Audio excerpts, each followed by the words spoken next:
जैसा बताया कि इस वर्ष 2023 की अपनी ये पहली वार्ता है और इसमें जैसा हमको पता है कि पिछले 5 साल से हम लोग सुशासन दिवस के अवसर पर हर वर्ष का एक नाम रखते थे। पहला वर्ष हमने सुशासन वर्ष रखा, फिर सुशासन संकल्प वर्ष रखा, सुशासन परिणाम वर्ष रखा, फिर अंत्योदय उत्थान वर्ष रखा और इस बार का जो 2023 का ये वर्ष है अंत्योदय आरोग्य वर्ष, इसका नाम दिया है। और हेतु यही है कि समाज का एक बहुत बड़ा वर्ग, संख्या में मैं कह सकता हूं कि लगभग 40% ऐसा वर्ग है जो अपने जीवन यापन को बड़ी कठिनाई से करता है, जिनको हम निम्न आय वर्ग कह सकते हैं, जिसको बीपीएल नाम से भी हम पुकारते हैं। हमने इस बीपीएल की जो परिभाषा है उसको थोड़ा बदला है। पहले ये बीपीएल, वैसे तो कई पैरामीटर्स हैं, लेकिन एक पैरामीटर उसमें इनकम का होता है, वार्षिक आय, वो 1,20,000 रुपया होती थी। पिछले 2 वर्ष से इसको बढ़ाकर हमने 1,80,000 रुपया किया है। तो 1,20 तक तो ये संख्या 15 लाख के आसपास ही रहती थी। कभी थोड़ा आंकड़ा आगे पीछे हो जाता था, लेकिन उस समय तक हमारे पास कोई बहुत बड़ा प्रमाणित ऐसा आय का डाटा ये होता नहीं था। हमने जब से परिवार पहचान पत्र लागू किया तो उसमें उस परिवार की प्रमुख बातें जो एकत्र की, जिसका सत्यापन किया, वेरिफिकेशन हुआ, उसमें जैसे डेट ऑफ बर्थ है, जैसे उस व्यक्ति का व्यवसाय है, आयु के हिसाब से उसकी जो भी यानी उसका जो व्यस्तता रहती है, उसमें विद्यार्थी है तो विद्यार्थी अथवा व्यवसाय करता है व्यवसाय, 60 वर्ष की आयु के बाद उसको सोशल जस्टिस के लाभ उसको मिले, इस प्रकार से ये सब बातें उसमें रहती थी। सत्यापन करने के बाद आय के हिसाब से अब जो ध्यान में आया है कि ये आंकड़ा हमारा बीपीएल का ये 29 लाख हो गया है। तो हमने 29 लाख लोगों की चिंता, जो आबादी का लगभग 40% बनता है, इसकी चिंता सबसे पहले की जाए। उसी का अधिकार मैं मान के चलता हूं कि सरकारी जितने भी रिसोर्सेज हैं, संसाधन हैं, उसके ऊपर पहला अधिकार उनका है। उनको मुख्य धारा में लाना, उनकी आय को बढ़ाना, जिसके कारण से प्रदेश की आर्थिक स्थिति अच्छी होगी, देश की आर्थिक स्थिति में भी बढ़ोतरी होगी। तो गरीब आदमी को लाभ पहुंचाने का हमारा एक संकल्प, और उसमें भी जैसा 5 चीजें हमेशा मैं चर्चा करता हूं, 5S, शिक्षा, स्वास्थ्य, सुरक्षा, स्वावलंबन और स्वाभिमान। तो इन 5 चीजों में उनको कैसे बूस्ट मिले। शिक्षा के नाते हम लोगों ने बहुत से विद्यालय पहले जो बढ़ाए थे, बढ़ाने के बाद शिक्षा का स्तर अच्छा करने के लिए बहुत से काम किए। अध्यापकों को भी ठीक भर्ती उसकी वहां होकर के शिक्षा अच्छी मिले। अध्यापकों की जो कमी है उसको हम पूरा कर रहे हैं, चाहे वो भर्ती के नाते, चाहे HKRM के नाते। नए प्रकार के स्कूल, संस्कृति मॉडल स्कूल, ये भी हम नए शुरू किए हैं। अगर कुछ गरीब बच्चे प्राइवेट स्कूलों में पढ़ना चाहते हैं तो उनकी चिराग योजना के अंतर्गत उनकी फीस देने की बात भी हमने शुरू की है। अभी पिछले 1 वर्ष से सब स्कूलों में डुअल डेस्क की व्यवस्था और वहां इंफ्रास्ट्रक्चर के नाते जो कमियां हैं वो सब पूरी कर रहे हैं। अब स्वास्थ्य के बारे में जो विचार करते हैं तो प्रधानमंत्री जी ने भी एक योजना जो आयुष्मान भारत तय की थी, जिसके अंतर्गत हर परिवार का 5 लाख रुपए तक का स्वास्थ्य बीमा ये किया गया। बहुत से लाभ उसका लोग लाभ उठा रहे थे, लेकिन उस संख्या को बढ़ाया गया है चिरायु योजना के नाम से, और ये संख्या 29 लाख परिवार अर्थात 1.25 करोड़ आबादी, उसको ये लाभ पूरा मिलेगा। हर ऐसे नागरिक का पहले फेज में 1,80 तक, दूसरे फेज में उससे आगे भी बढ़ेंगे, उनका एक प्रकार से शारीरिक स्वास्थ्य परीक्षण ये करने की योजना भी बनी है, जिसमें लगभग अभी तक 1 लाख लोगों का और स्वास्थ्य परीक्षण हो चुका है। क्योंकि ये बड़ा काम है, इसके सेंटर्स हमको बढ़ाने पड़ेंगे, साल भर तक ये लगातार चलेगा। तो ये 1,80 तक की आबादी, इसको सबको हम स्वास्थ्य परीक्षण इसका करा सकेंगे, ताकि जरूरत पड़ने पर वो अपना स्वास्थ्य का एक प्रकार से जांच करा के उसमें कोई आवश्यकता है तो उसका इलाज भी व्यक्ति करा सके। इसी प्रकार लोगों के रोजगार के लिए हर ऐसा परिवार जिसके घर में आय कम है उसके एक व्यक्ति को रोजगार कैसे दिया जाए। मुख्यमंत्री अंत्योदय उत्थान योजना ये हमने चलाई थी। लगभग 30,000 लोगों को उसके अंतर्गत लोन्स दिए गए हैं। कुछ लोगों की स्किलिंग के माध्यम से उनकी ट्रेनिंग हो रही है ताकि अपना काम वो कर सकें।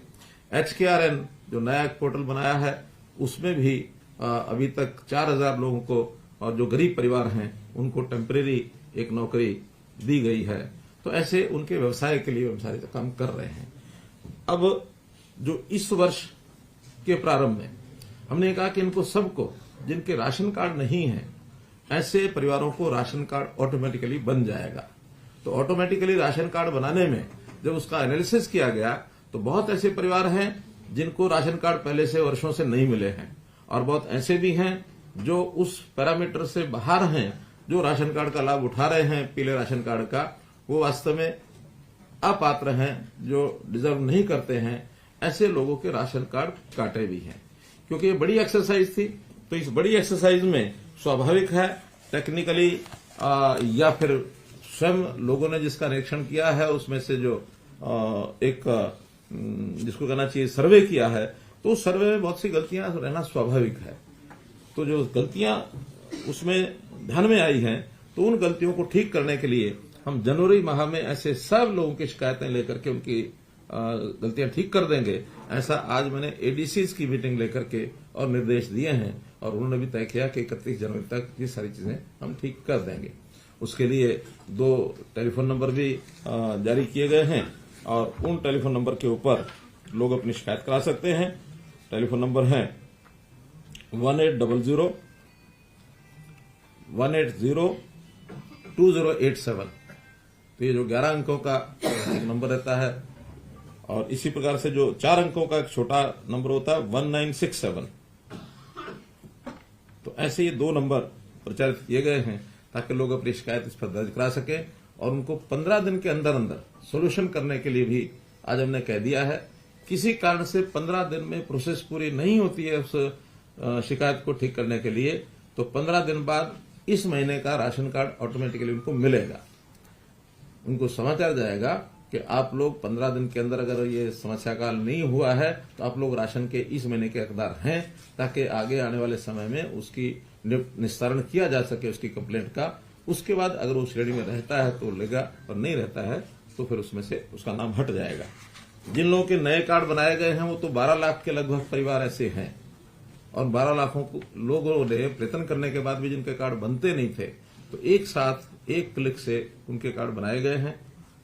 इतनी बड़ी संख्या में कभी नए कार्ड आज तक नहीं बने, पहली बार ये 12 लाख एक साथ बने हैं।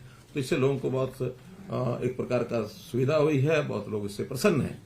जिनके बीपीएल कार्ड कटे हैं उसमें से कई प्रकार हैं और एक्सक्लूजन के नाते उनको काटा है। 1,32,000 परिवार तो ऐसे निकले हैं जो ITR भरते हैं, इनकम टैक्स रिटर्न भरते हैं। अब इनकम टैक्स रिटर्न भरने वाला स्वाभाविक है कि वो इस रेंज से बाहर है तभी वो इनकम टैक्स भरता है। हो सकता है वो 2011 में उसकी स्थिति ऐसी नहीं रही होगी, लेकिन 11 साल बीत जाने के बाद कभी किसी ने कटवाया नहीं अपने आप। अब उस डाटा को लिया है तो वो 1,32,000 परिवार और वो तो ठीक कराने के लिए भी वापस लौटे नहीं है। उनको पता लग गया है कि हम इनकम टैक्स पे ही हैं तो नहीं जाएंगे। इसी प्रकार से सरकारी और अनुबंधित कर्मचारी ऐसे भी उसमें 51,489 51,500 लगभग ये लोग निकले हैं जो सरकारी नौकरी प्राप्त कर चुके हैं। सरकारी पेंशनर्स 2,100 नाम ऐसे हैं जो सरकारी पेंशनर्स निकले हैं। हो सकता है उस समय उन्होंने गलती से बनवा लिया हो, जो आज रिटायर होने के बाद सरकारी पेंशन ले रहे हैं, तो भी पेंशनर्स का तो डाटा हमारे पास आया है। ऐसे परिवारों के भी राशन कार्ड कटे हैं। जिनकी वार्षिक आय सर्वे के बाद 1,80,000 से, अर्थात जो इन श्रेणियों में नहीं है, इसके अलावा जो हैं वो भी 3,44,000 हैं। उसमें जिन लोगों का सर्वे मानो किसी कारण से गलत है तो वो जो शिकायत करेंगे तो उनका दोबारा से सर्वे होगा और फिर उसमें अगर कोई गलती किसी कारण से हुई है तो उसको ठीक किया जाएगा।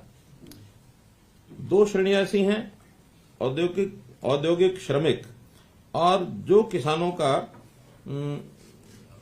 फसल प्रोक्योरमेंट का कीमत 4 लाख या इससे ऊपर है, ऐसी 2 श्रेणियों को भी चिन्हित किया है। क्योंकि औद्योगिक श्रेणी के जो भी लोग हैं, ये ठीक है कि उसमें मिनिमम वेजेस ये भी सब तय होते हैं, लेकिन कई जगह मिनिमम वेजेस भी 15,000 नहीं होते, उससे कम होते हैं।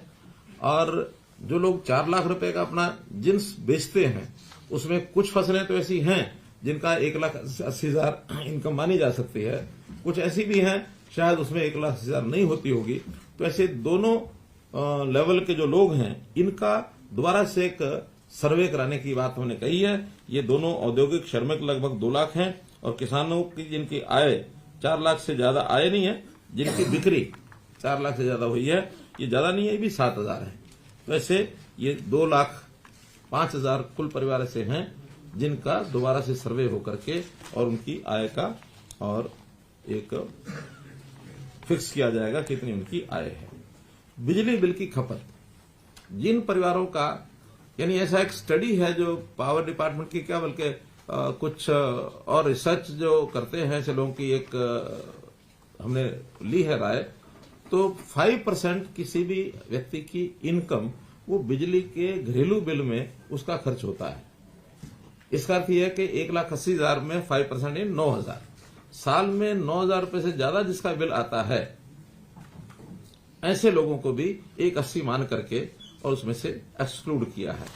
अर्थात जिसका लगभग साल का कोई लगभग 250-300 यूनिट ऐसा बनेगा, 750 रुपया महीने का बनता है, तो 750 का मतलब है 250-300 यूनिट रुपये हिसाब लगा करके इस लिमिट से ज्यादा जिनका बिल आता है वो भी 15,000 रुपए से ज्यादा सैलरी में उसको यानी इनकम में डाल करके मान करके उनको भी बाहर किया है। ऐसे परिवार हैं 2,27,000। फिर तीसरी इसमें श्रेणी जो है ITR, औद्योगिक श्रमिक, बिजली बिल, सरकारी, किसान, पेंशन, सभी ये लोग हैं, ऐसे 9,60,000 हैं। इन 9,60,000 की शिकायतें 15 दिन के अंदर अगर हल नहीं होती हैं तो उनको जनवरी के महीने का भी राशन मिलेगा। आगे फिर उसको बहुत जल्दी ये पूरा करने का काम हमने किया है। तो ये एक मुख्य रूप से जो आज आपको मुझे बताना था। हम लोगों ने हर सावधानी बरती है कि किसी के साथ ऐसे ही गलत ढंग से यानी किसी का राशन कार्ड न कटे। यानी गलत नहीं है हम, गलती होना स्वाभाविक है, गलती तो वो कहते हैं टू एयर इज ह्यूमन, गलती तो हो जाती है, लेकिन गलत मंशा नहीं है। मंशा यही है गरीब है उसको मिले, जो ठीक थोड़ा अपने लेवल पर पहुंच गया है उसको नहीं भी मिलता तो उसका हिसाब किया जा सकता है। क्योंकि मैंने हिसाब लगाया कि जो बीपीएल परिवार में आते हैं उनको मुख्य रूप से अगर ज्यादा महीने में राशन का अगर 20 किलो में एवरेज लगाते हैं तो 500 रुपये महीने का ये लाभ है, यानी लगभग 6,000 रुपया साल का ये लाभ होता है। इसके अलावा कुछ स्कॉलरशिप्स आदि भी हकदार वो होता है। पेंशन तो ओल्ड एज पेंशन है, पति पत्नी की आय अगर 2 लाख से ऊपर है तो नहीं मिलेगी, उससे नीचे अगर होगी तो मिलेगी, लेकिन उसका पारिवारिक इनकम के साथ संबंध नहीं है। वो पति पत्नी की दोनों की आय वो 2 लाख से नीचे रहनी चाहिए तो फिर उनको मिलती है। कभी कभी मकान बनाने के लिए भी किसी का मकान टूटता है तो उसको मरम्मत के लिए वो योजना भी एक इसमें मिलती है। लेकिन कैजुअल ऐसी कई तरह की सहायता है जो आवश्यकता पड़ने पर वो दी जाती है। जैसे चिरायु है, मानो ये योजना हमारी आयुष्मान है, ये भी 1,80 से नीचे है, लेकिन ये जरूरी नहीं कि हर किसी को लाभ होगा, इसका तो जब आवश्यकता पड़ेगी तब होगा। हाँ, सरकार जो है इसका एवरेज लगभग 1,550 रुपया पर परिवार इतना खर्च जो है वो इसमें आता है। अर्थात 29 लाख का अगर मैं हिसाब लगाऊं तो 100 रुपया लगता है तो 29 करोड़ हो गया, और 1,500 रुपया है तो 15-45, 450, यानी 500 करोड़ के आसपास इसमें सरकार का खर्च ये आता है। तो हर परिवार के नाते से उसका हम 1,550 रुपए के आसपास अभी भरते हैं। ये हर साल उसकी प्रीमियम जो है वो कैलकुलेट किया जाता है। अगले वर्ष में थोड़ा ज्यादा हो सकता है, लेकिन अभी लगभग हर परिवार के नाम से 1,550 रुपया वो जा रहा है। तो मोटे रूप से सारे भी लाभ हम मिला लें तो ऐसा कोई लगभग 6,000-7,000 रुपया साल का, 8,000 रुपया साल का इतना ही लाभ परिवार को मिलता है। तो मैं हमेशा अपील करता हूं कि जो स्वयं पैसा अपना कमाने लग गया है और वो 180 से ऊपर पहुंच गया है, तो उसको ये 8,000 रुपया छोड़ करके ऐसे आदमी को लाभ दिलाना चाहिए जो गरीब है, जिसकी आवश्यकता ज्यादा है।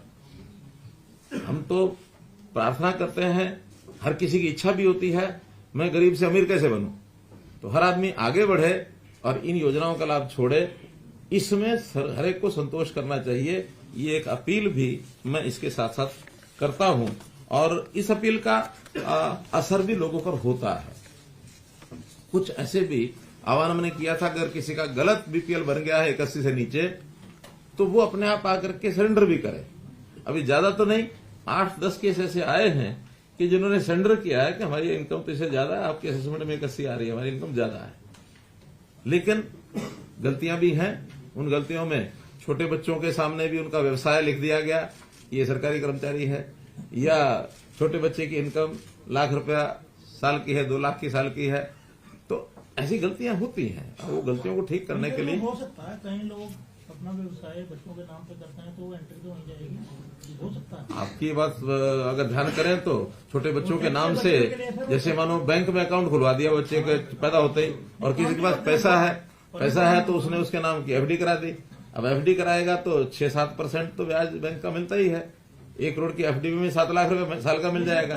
बिजनेस भी करते हैं सर, फर्म बना बच्चों के नाम से, गार्डन कंपनियां बढ़ा लेते हैं। हाँ, वो बच्चों के नाम पे लोग करते हैं।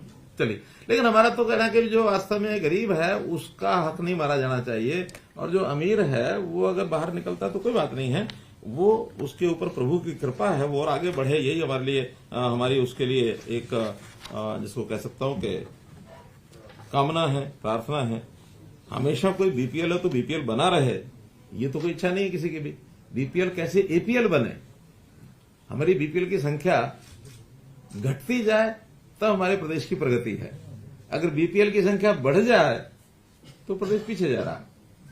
हाँ, उसके कारण से हो सकता है जैसे 20 से 80 हमने किया है, अगर ज्यादा घटते तो हो सकता है लिमिट हमको बढ़ानी पड़ेगी, क्योंकि मैं समझता हूं कि 30 और 40% एक ऐसी संख्या होती है जिसकी मदद होनी ही चाहिए ताकि ऊपर वालों के साथ वो मिल जाए।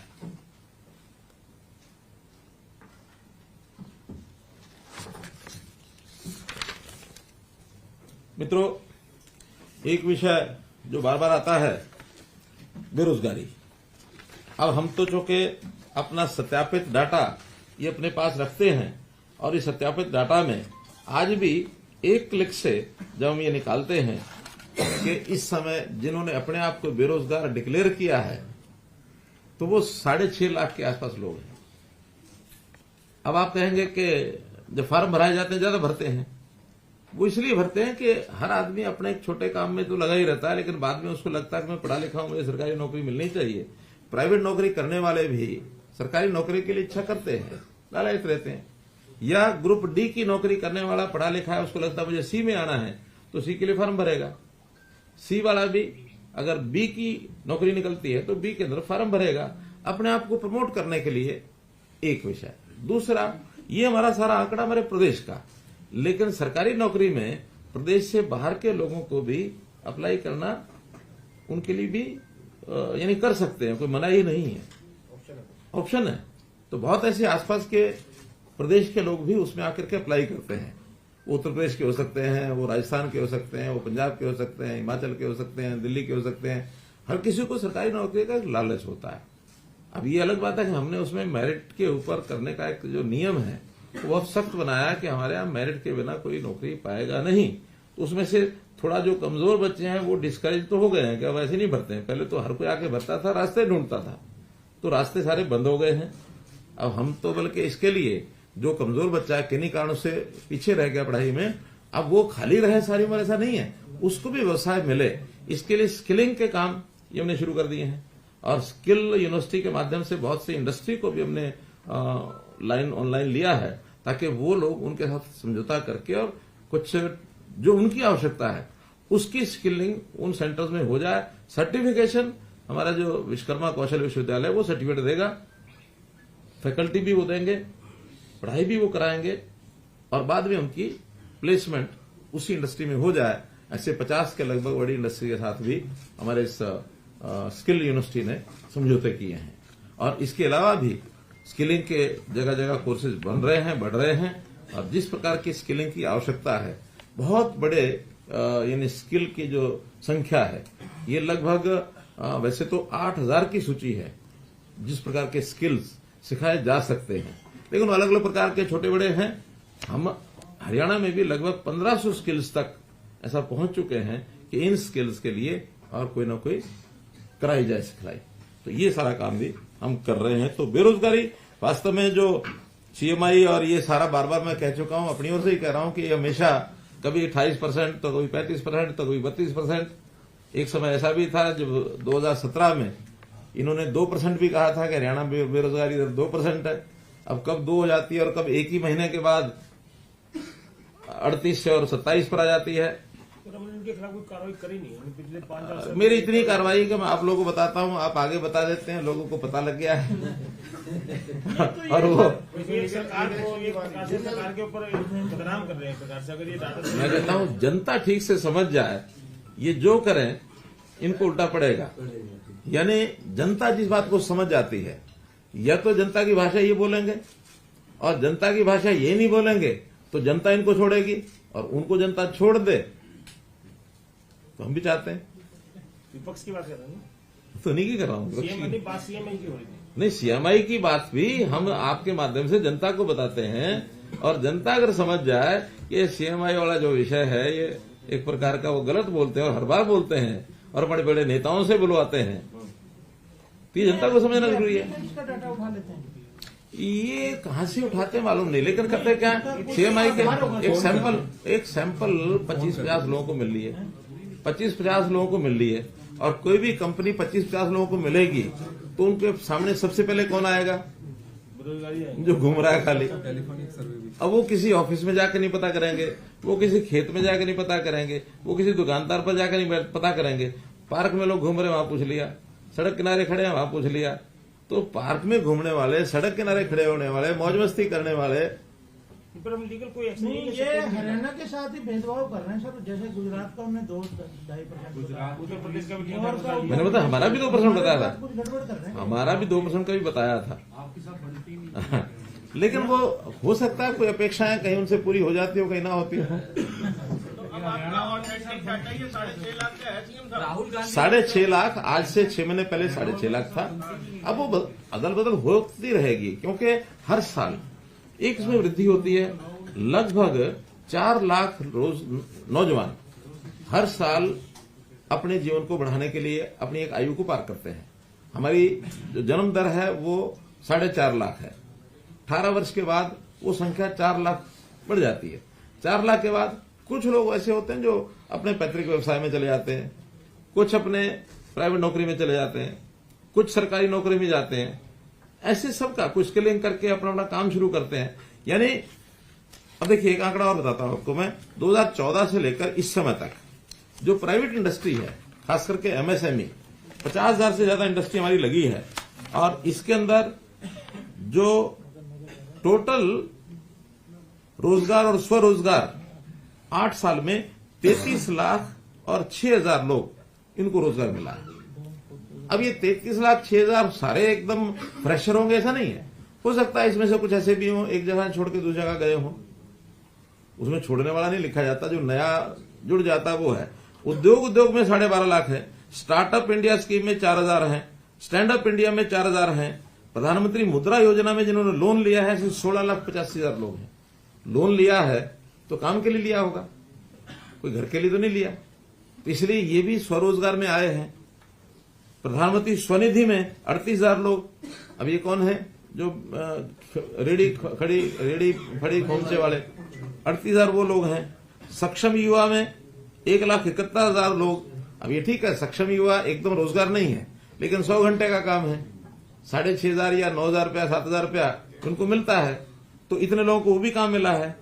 सक्षम सारथी योजना 78,000। अंत्योदय उत्थान मेले जो मैं बता रहा हूं कि अभी हमने जो मेले लगाए हैं 34,000 लोग वो हैं, उनको लोन अभी लेके दिया है। तो इस प्रकार से ये 33,000 लोग अगर 8 साल में लगे हैं तो 4 लाख हर साल हो गए। सरकारी नौकरी 1 ही लाख है, तो सरकारी नौकरी में तो 1.25 लाख से ज्यादा हो नहीं सकते। हर साल 20,000, 15,000, 20,000। हर किसी की अपेक्षा ये रहे कि हम सरकारी नौकरी प्राप्त करेंगे, दैट इज नॉट पॉसिबल। इसलिए बेरोजगारी का कोई आलम ऐसा हो कि सारे लोग यहां बेरोजगार दिखाने लग गए, तो इसलिए इस विषय को, जहां तक सरकारी नौकरियों का विषय है, जैसे हमने कॉमन पात्रता परीक्षा, कॉमन एलिजिबिलिटी टेस्ट, इसका प्रावधान किया था, वो ग्रुप सी का एग्जाम हो चुका है, उसका रिजल्ट आज कल में ही आने वाला है। रिजल्ट में कंपनी ने जो हमें मैसेज हमने पूछा है कि भी कब आप घोषित करेंगे, तो उन्होंने कहा कि हमारा रिजल्ट जो परीक्षा का होता है वो तो तैयार है। अब उसमें कुछ आंकड़ा उन्होंने हमारे से मांगा हुआ है कि रिजर्वेशन जिनकी कैटेगरीज की है उनके कौन कौन से रोल नंबर हैं, और उसमें भी कुछ उनका पिछला जो बैकलॉग होता है उसके हिसाब से हमको उसकी थोड़ा निश्चित करना होता है कि भी कौन से वर्ग के ज्यादा जाएंगे, कौन से कम जाएंगे, कौन एक्स सर्विसमैन है तो कौन से होंगे, स्पोर्ट्स पर्सन है तो कौन से होंगे, वो सारा डाटा उनको उपलब्ध करा दिया है। और मुझे लगता है एक आध दिन में सारा करके और वेबसाइट पर डालेंगे, हर कोई अपना नंबर देख करके कि कौन एलिजिबल हो गया है, यानी 50% और 40% की जो कंडीशन है वो एक उसमें डालेंगे। हाँ, सोशो इकोनॉमिक वो भी हमको उनको देना है कि जो 5% मार्क्स सोशो इकोनॉमिक जो जिसका जो पात्र है वो उनको देंगे, ताकि उसमें जुड़ करके फिर मेरिट बनेगी, और उस मेरिट में इसके तुरंत बाद एडवर्टाइजमेंट ग्रुप सी की निकलेगी। सी की एडवर्टाइजमेंट के लगभग 30,000 तो रिक्वेशन डिपार्टमेंट के पास आ गई है, 6,000 पुलिस की है, 36,000, और उस समय तक 1,000-2,000 बढ़ जाएगी। तो इस प्रकार से लगभग 36 और 40 के बीच में ये नौकरियां ग्रुप सी की अगले टीजीटी के अलग है, 7-4 टीजीटी के अलग है, बिल्कुल ठीक है। तो 36 और 43 इसी साल में हो जाएंगी। ग्रुप सी के इस पात्रता में से वो अगला जो रिजल्ट है उसी में से यानी परीक्षा हो जाएगी। फिर है ग्रुप डी। ग्रुप डी की भी एडवर्टाइजमेंट कभी भी निकल सकती है, क्योंकि उसमें रिक्वेशन लगभग सबकी जा चुकी है। हम चाहते हैं कि ग्रुप सी की नौकरियां घोषित होने के बाद और ग्रुप डी का सीईटी हो, ताकि ये लोग दोबारा से जो सी में चुने जाएंगे, यानी जिनकी सिलेक्शन हो जाएगी, वो उनमें परीक्षा के लिए न जाएं। वरना हर किसी की इच्छा होती है पता नहीं सी में मिले ना मिले, डी में भी चले जाओ। तो कम से कम ये जो 30 से 40 या 40-45 हजार जो नौकरियां लग जाएंगी, इनको फिर सी में परीक्षा देने की दोबारा जरूरत नहीं है। बाकी लोग दोबारा देंगे। 3 साल के लिए ये जो कॉमन पात्रता परीक्षा है, ये उसी एक बार परीक्षा में उनको लगातार वो रह सकते हैं। तो ग्रुप सी का भी तो होगा फिर, हर साल होगा सी, वो हर साल का होना, लेकिन इनका 1 साल होने के बाद इनकी मेरिट 3 साल तक लागू रहेगी। इम्प्रूव करने के लिए कर सकते हैं। तो इस साल भी होगा ना ग्रुप सी का? तो होगा ना, ग्रुप सी का इस साल फिर होगा, यानी पहले डी, इस साल वाला डी होगा, फिर सी होगा, अगले साल फिर डी होगा, फिर सी होगा। साल में कितनी हो जाएगी सर टोटल भर्ती? मैंने बताया कि अभी जैसे ग्रुप सी की 42-43, डी की ज्यादा नहीं होंगी, 15-17-20 के आसपास होंगी। कारण क्या कि ग्रुप डी की हमने 18,000 2 साल पहले की थी, तो ये तो बैकलॉग कुछ ज्यादा हो जाता है। सी का बैकलॉग ज्यादा है, कुछ कोविड के कारण से, कुछ वैसे कारणों से। 4 साल पहले ग्रुप डी को मिस हो जाता है। वैसे भी ओवरऑल ग्रुप सी में संख्या ज्यादा है एम्प्लॉइज की, ग्रुप डी में उतनी नहीं है। हाँ जी, वही तो मैंने बताया। अब देखिए, इसको भी बड़ा एक मैजिक सा एक आंकड़ा आएगा। अब 6.5 लाख आप 18 साल और 60 साल के बीच की संख्या का अगर प्रतिशत निकालेंगे तो ये लगभग 6% बैठेगा, क्योंकि 1-1.25 करोड़ आबादी होती है। और अगर इसको 2.5 करोड़ से हिसाब से निकालेंगे, 2.25 करोड़ के हिसाब से, तो 2.5% हो जाएगा, कम हो जाएगी परसेंटेज। लेकिन हम वास्तव में चाहते हैं कि 18 से 60 के बीच में ही निकाली जाए, क्योंकि जो वर्किंग एज ग्रुप जो होता है वो 18 से 60 ही होता है। तो 18 से 60 के बीच में अगर करेंगे तो ये लगभग 6% के आसपास बैठेगा। ये तो वो डाटा है जो पढ़ा हुआ है या नहीं पढ़ा हुआ। 18 से 60 के बीच में उसने अगर कुछ लिखा हुआ मैं रोजगार नहीं कर रहा, तो वो ये डाटा है। हाँ, जो उसने लिखा मैं बेरोजगार हूँ, क्या वो पढ़ा है या नहीं पढ़ा? हाँ, उसमें कुछ नहीं। एक विषय इसमें है कि जो हमारे टेंडरिंग है, यानी ई टेंडर व्यवस्था, और खास करके पंचायतों के इस विषय को लेकर के, और एक योजना जो हमने बनाई है, जो अभी जिसकी आज मैं घोषणा कर रहा हूं, ताकि वो आपके माध्यम से और सबको जानकारी मिल जाए। तो इसके अंदर हमने 2 प्रकार के काम पंचायतों के भी और नगर पालिकाओं के ये बनाए हैं। कि एक काम तो उनकी अपनी जो इनकम है वर्ष भर की, जो बजट उनका अपना है उसका, और दूसरा है जो स्टेट का बजट होता है। तो जो उनका अपना बजट है वो एक निश्चित मात्रा में है, उसके अंदर state finance commission SFC, central finance commission CFC, साथ में फिर 1% उनको स्टाम्प ड्यूटी में से मिलता है, कुछ उनको बिजली का शुल्क मिलता है, और इस प्रकार के कुछ काम का मिलता हो सकता है। एक्साइज ड्यूटी पहले मिलती थी, कितने मिलती नहीं एक्साइज का नहीं है। अब तो उनके को किराए की इनकम है, और क्या इनकम होती है SFC, CFC वो तो हो गया, SFC CFC। तो जो भी इनकम उनकी अपनी मानी जाती है, उसमें हमने तय किया है कि अब आगे से एडमिनिस्ट्रेटिव अप्रूवल वो जो संस्था का हेड है उसके लेवल पर उनकी मीटिंग में अपने आप करेंगे, स्टेट गवर्नमेंट उसमें हस्तक्षेप नहीं करेगी। यानी गांव का अगर पैसा है तो गांव का सरपंच अप्रूव करेगा, पंचायत समिति का है तो पंचायत समिति का चेयरमैन अप्रूव करेगा, और जिला परिषद का है तो जिला परिषद का चेयरमैन करेगा, with resolution of their body. यानी सरपंच पंचायत से पास कराएगा, पंचायत समिति पूरी है वो उसको पास करेगी तो अप्रूवल देंगे, और जिला परिषद की जो बॉडी है वो रेजोल्यूशन पास करेगी और अप्रूवल जिला परिषद का चेयरमैन देगा। अप्रूवल के लिए अब स्टेट में कहीं नहीं आएगा। पहले ये डायरेक्टर के पास आते थे, सेक्रेटरी के पास आते थे, कुछ जगह पर मंत्री भी उसको अप्रूव करते थे, हमने उसको सारे को छोड़ दिया है। तो बहुत बड़ी एक राहत डिसेंट्रलाइजेशन की तरफ हम आगे बढ़ रहे हैं। है। वो 1 से 25 वाला नहीं सुना, पहले 25 लाख होगा नहीं होगा। सुनो, अभी तो अप्रूवल बताया मैंने, अभी अप्रूवल बताया, वो बता रहा हूं सारा। अभी अप्रूवल बताया, अप्रूवल जितनी भी राशि है उस सारे का अप्रूवल, छोटा काम बड़ा काम वहां की बॉडी अपने आप करेगी। हाँ वो करेगा। अब इसके बाद विषय आता है कि उसका एडमिनिस्ट्रेटिव अप्रूवल तो ये हो ही गया, फिर है इसका टेक्निकल अप्रूवल। टेक्निकल अप्रूवल में इसके स्लैब्स बनाए हैं। 2 लाख रुपए तक टेक्निकल अप्रूवल जूनियर इंजीनियर दे देगा, और कोई उसके लिए टेंडर नहीं होगा। जेई जो है उसको अप्रूव कर देगा कि हाँ ये काम है, 2 लाख के अंदर 1 लाख का है, 1.5 का है, जितना भी है वो सरपंच और जेई वो मिलकर के वो अपने आप करेंगे। एडमिनिस्ट्रेटिव तौर पर सरपंच के साथ इस काम में पंचायत ग्राम सचिव वो भी रहेगा, क्योंकि ग्राम सचिव का काम भी गांव के ही लेवल पर होता है, सरपंच के लेवल पर होता है। एक प्रकार का गांव का चीफ सेक्रेटरी ग्राम सचिव होता है। और 2 लाख से लेकर 25 लाख तक इसका टेक्निकल अप्रूवल एसडीओ देगा। इसमें भी स्टेट का कोई रोल नहीं रहेगा। एसडीओ वो भी पंचायती राज का होता है, पंचायतों का होता है, वहीं रहेगा, उनके साथ ही जाएगा। लेकिन ये टेंडरिंग से होगा, अप्रूवल देने के बाद ये टेंडरिंग से होगा। शॉर्ट टर्म टेंडर होंगे, शॉर्ट टर्म टेंडर में वही स्थानीय टेंडर्स जो हैं लोगों को मिल जाए, उसकी क्लासिफिकेशन की गई है। ये जो HEW पोर्टल है, HEWP, इसमें हर एक एरिया के जो टेंडर हैं, डिस्ट्रिक्ट वाले वो डिस्ट्रिक्ट में करेंगे, जो छोटे टेंडर हैं एक सीमा से आगे बड़े टेंडर्स को सबके लिए खोला जाएगा, फिर कहीं का भी आए। लेकिन 2 लाख से 25 लाख ये जिले के जितने भी कॉन्ट्रैक्टर हैं उनकी बड़ी संख्या होती है, और सब लोकल करते भी रहते हैं। इसमें नए लोग भी आ सकते हैं।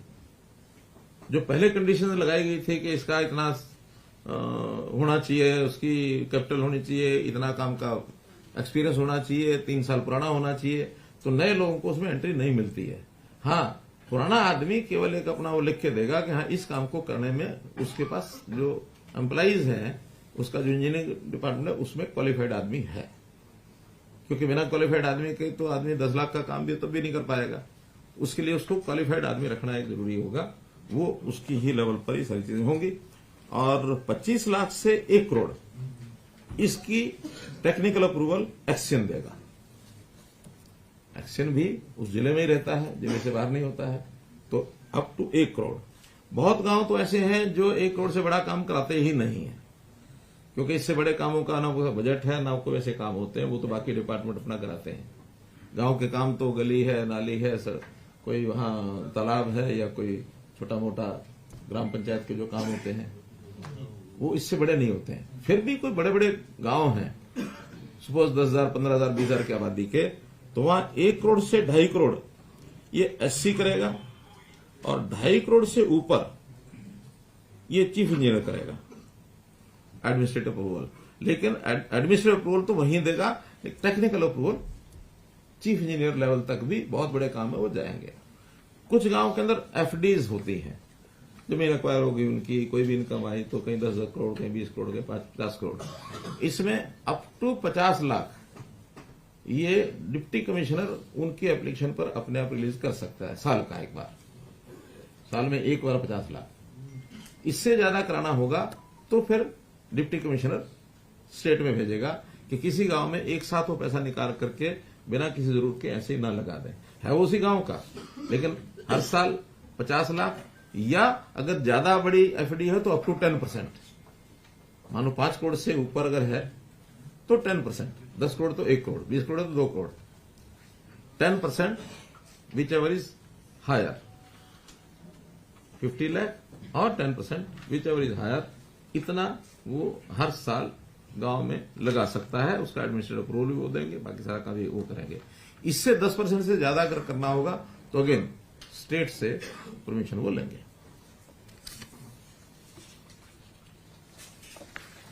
तो ये मोटे रूप से जो हमने छूट दी है। हाँ, जो स्टेट के बजट से चीजें जाएंगी उसके लिए 25 लाख रुपए से छोटे काम, उनकी यदि आवश्यकता होगी गांव में, वो पैसा हम गांव को भेज देंगे, या जिला परिषद पंचायत समिति उनकी डिमांड आती है 25 लाख से कम का अगर काम है तो उनको दे देंगे। सपोज बजट अपना कम हो गया किसी का, उनको लगता है कि हमें 10 लाख की और काम की जरूरत है, स्टेट से दिया जाए, तो हम स्टेट फंड से उतना देंगे। 25 लाख से ज्यादा अगर कोई काम की डिमांड करेंगे, वो फिर स्टेट का ग्राम विकास मंत्रालय जो है, रूरल डेवलपमेंट डिपार्टमेंट, वो फिर डिपार्टमेंटल काम यहां से उसके जो स्टेट के सिस्टम होते हैं उसमें से जाएगा। उसकी अप्रूवल भी डायरेक्टर करेगा, डायरेक्टर के बाद बड़ा काम होगा तो सेक्रेटरी करेगा। जैसे 25 लाख से 1 करोड़, इसको तो डायरेक्टर को दिया एडमिनिस्ट्रेटिव अप्रूवल, और सैंक्शन एक्सचेंज करेगा। 1 करोड़ से 2.5 करोड़ सेक्रेटरी एडमिनिस्ट्रेटिव अप्रूवल देंगे, और एससी जो है वो उसको टेक्निकल अप्रूवल करेंगे। और 2.5 करोड़ से ऊपर, 2.5 करोड़ से 10 करोड़ तक मिनिस्टर जो है वो एडमिनिस्ट्रेटिव अप्रूवल देंगे, और चीफ इंजीनियर जो है उसकी टेक्निकल सैंक्शन देंगे। 10 करोड़ से ऊपर इन्होंने अधिकार दिया है चीफ मिनिस्टर को कि 10 करोड़ से ऊपर ग्रामीण क्षेत्र का कोई भी काम ऐसा कराना होगा तो उसका administrative approval chief minister office जाएगा, और टेक्निकल अप्रूवल वही चीफ इंजीनियर या ईआईसी नहीं बल्कि चीफ इंजीनियर, ईआईसी तो अगेन एडमिनिस्ट्रेटिव, हाँ, तो चीफ इंजीनियर वो देगा। तो ये सारा एक सिस्टम सेट किया है जिसके अंदर मुझे नहीं लगता कि अब किसी को कोई दिक्कत कठिनाई आएगी। बहुत डिसेंट्रलाइज को हमने, जो सरपंच कह रहे हैं कि 2 लाख से ऊपर का जो 5 या 20 लाख तो पहले होता था, वो बिना टेंडर के भी काम करने की अनुमति दी जाए, वो नहीं होगा। देखिए मैंने बताया ना, हम चाहते हैं ट्रांसपेरेंट सिस्टम हो, उनको कठिनाई ना आए। उनका एक ही शिकायत रहती है कि अगर स्टेट से होके आता तो लंबा समय लग जाता है, स्टेट्स में फाइल जाती है, वो फाइल पड़ी रहती है, उनको चंडीगढ़ चक्कर काटना पड़ता है। हमने जब एडमिनिस्ट्रेटिव अप्रूवल उनको दे दिया, और जब जो काम 6-6 महीने में फाइल नहीं निकलती थी, अपना 1 महीने में काम कराओ, निकालो, उनकी जिम्मेदारी है। हाँ, ऑडिट सब चीजों का होगा, ऑडिट का सिस्टम तो हर एक उसमें रहता है, उसमें गलत ना हो। फिर गांव की जो वहां की उनकी पंचायत है, ज्यादा से ज्यादा हम ग्राम सभा का भी कुछ सोच सकते हैं बाद में कि भी ग्राम सभा के सामने विषय रखें जो काम कराने हैं। ट्रांसपेरेंसी और स्पीडी काम हो, क्वालिटी अच्छी हो। जो मंत्री बोल रहे हैं कि बहुत सारे सरपंच के खिलाफ कहते हैं इस टाइप की, अगर मैंने फाइलें दबा दी, अगर फाइलें खोली तो बहुत सारे लोगों को दिक्कत मैं तो आएगी। आगे का विषय बता रहा हूँ, पिछला विषय ना मैंने देखा है और ना मैंने कोई उस पर कमेंट किया है। मेरा तो इतना कहना है कि हम चीजों को आगे ठीक करने के लिए सारे सिस्टम बना रहे हैं, उसमें आगे ऐसी चीजें ना हो, ये हमारा हेतु है। ठीक है ना, पीछे क्या होगा, कितना होगा, शिकायत मिलेगी, किसके द्वारा कराएंगे, वो विषय डिपार्टमेंटल है, वो डिपार्टमेंट का या एडमिनिस्ट्रेशन का काम होता है, वो देखेंगे उसको क्या करना क्या नहीं करना। आगे सिस्टम बनाना हमारा काम है, हमने इसका सिस्टम बना दिया। तो मित्रों, आज के विषय में मेरे ध्यान में जो विषय थे वो यही थे, और इस संदर्भ में यानी परिवार पहचान पत्र, उसमें राशन कार्ड, उसमें पेंशन, उसमें ये विषय और साथ में ये जो पंचायती सिस्टम जो सारे बताए हैं, इसी पैटर्न पर लगभग शहरों का भी ऐसे ही है। उसमें भी स्लैब यही है, लेकिन जितना पैसा उन शहरों का होगा वो सारा वही होगा। हम साल में 7% पैसा आबादी के हिसाब से गांव को, शहर को, जो हमारा सेल्फ ओन्ड वो जो रेवेन्यू है, स्टेट रेवेन्यू, उसका 7% वो उनको उससे ज्यादा दे देते हैं। 2% उसमें से रिजर्व रखते हैं बाद में 9% तक, ताकि 2% जो अलग से सहायता जिस भी किसी कमजोर इकाई को पड़ती है उसको हम दे सकें। ये 2% का पैसा स्टेट में रखते हैं। परिवार पहचान पत्र में जो करेक्शन के है, ये लास्ट डेट आपने क्या रखी है, कितना टाइम? देखिए, परिवार पहचान पत्र जो है वो डायनेमिक प्रक्रिया है, क्योंकि इसमें अभी भी लगभग मैं समझता हूं 50,000 से 1 लाख तक ऐसे परिवार होंगे जिन्होंने आज भी लगता है कि परिवार पहचान पत्र बनवाए नहीं है। बहुत इस लेवल पर लोग पहुंच जाते हो कि हमें सरकार से कुछ चाहिए नहीं, हम क्यों बनवाएंगे, बाध्य हमने किया नहीं है। हम कर तो सकते हैं लेकिन हमने नहीं किया। अभी जिसको जरूरत है वो बनवाएगा, जिसकी कोई सरकार की छोटी मोटी भी सहायता उसको चाहिए तो हम उसका परिवार पहचान पत्र पूछ लेते हैं। नौकरी के लिए अप्लाई करेगा तो पूछते हैं, मीटर लगवाएगा तो पूछते हैं, रजिस्ट्री कराएगा तो पूछते हैं, ताकि ट्रैक किया जा सके। सर, ये जो 1,80,000 की आमदनी है लंबे समय से चल रही है, आपको नहीं लगता, तो मैं आपकी राय भी जानना चाहूँ, इसकी जो लिमिट है वो बढ़नी चाहिए? देखिए, पहली बात तो ये है कि ये बाकी स्टेट से काफी ज्यादा है। अभी हमें नहीं ध्यान में आया, किसी स्टेट ने नहीं ध्यान कराया कि 1,20 से ऊपर किसी ने किया है। Haryana is the only and first state जो 1,80 तक गए हैं। एक दूसरा, हमेशा गरीबी और अमीरी ये कोई कंपैरेटिव टर्म होती है, एब्सोल्यूट टर्म नहीं होती है। और कंपैरेटिव टर्म में ये माना जाता है कि आप सरकार के नाते से 1/3 पॉपुलेशन का यानी अपने जिम्मे लेके चलो कि उनकी सहायता करते रहो। हाँ, जब ये सहायता देने के बाद इनकी कैटेगरी बढ़ जाती है और 1/3 से नीचे रह जाते हैं बीपीएल के लोग, फिर उसकी लिमिट बढ़ाएंगे। आज तो मैंने बताया कि 40% है 29 लाख परिवार। क्योंकि जैसे जैसे प्राइस इंडेक्स को देखें तो 1,80 अब प्राइस इंडेक्स तो मैंने बताया ना कि अब 1,80 से ऊपर हम दे भी क्या रहे हैं, हम 5-6 हजार रुपया साल का दे रहे हैं, तो 5-6-8 हजार रुपया वो उस 1,80 से ऊपर वाला अपना खर्च कर सकता है, दिक्कत नहीं है। लेकिन जिसकी इनकम ही 25,000 रुपया 50,000 रुपया साल की है, सहायता उसको देनी है।